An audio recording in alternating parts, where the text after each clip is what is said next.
Before you buy a Labubu toy, watch this. What they didn't know.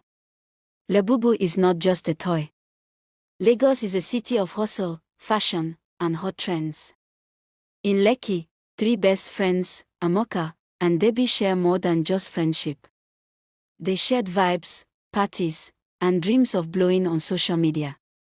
They were TikTok girls, fine, nice shape, and always chasing the next big thing. One Friday night, after eating shawarma and scrolling through TikTok at Debbie's apartment, Toke screamed, "Oh! See this toy where everybody dey buy now. Labubu." She turned her phone for them to see. It was an odd-looking toy, with a funny head, big eyes, and tiny sharp teeth. But for some reason, people loved it. Dem says if you get your content go viral, Debbie said. Even influencers for abroad dey buy Amoka added. That night, they couldn't stop thinking about it. They joked, laughed, and finally agreed to each contribute money to buy one Labubu and take turns keeping it. They just wanted clout. And follow the trend. The next morning, they entered a boat to Yoba Market.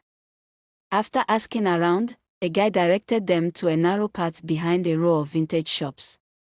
There, they saw a small store filled with odd dolls, toys, and carvings. A quiet man stood inside, eyes red like he hadn't slept in days. "You dey find Labubu?" he asked. "How you know?" Toke asked, surprised.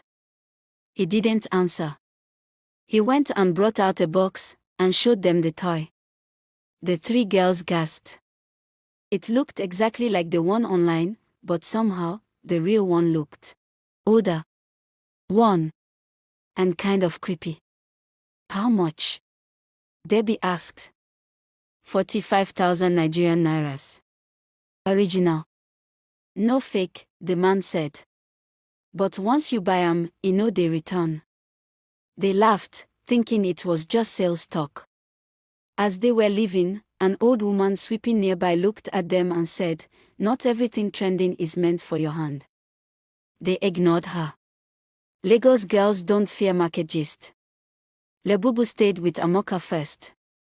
She used it to shoot a funny video with a voiceover. The next morning 1 million views. Our first ever. She screamed in excitement. "It work. Omo, this toy is magic." That same day, while walking on the staircase to an event, where she was supposed to sign a brand deal, she slipped and fell. She had a fracture and it took weeks for her to heal. She was heartbroken but tried to stay calm. Then it was Debbie's turn to go with the Labubu toy. Debbie sleeps beside the Labubu on her bed. At night, she'd hear small movements in her room like plastic shifting, but thought it was a rat. She ignored it. The next morning her skin was full of black spots rashes. Still, the girls didn't connect it to Labubu. When Toke took Labubu home, she was excited. She placed it on the chair beside her and made a TikTok video with it. Boom, 2 million views. 50k likes. She started gaining followers.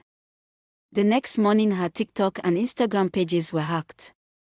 Out of nowhere, problems started piling up for the three friends. The girls met at Debbie's apartment and spoke about their experiences. The whole thing started happening when they bought this Labubu. That was when they knew the Labubu they brought home was evil. The room went cold. "What exactly did we bring into our lives?" Toke asked. They stared at it. "Maybe we should burn it," Amoka said. "No, let's just throw it away first," Toke replied. They wrapped it in black nylon, placed it in a waste bin down the street, and returned home relieved.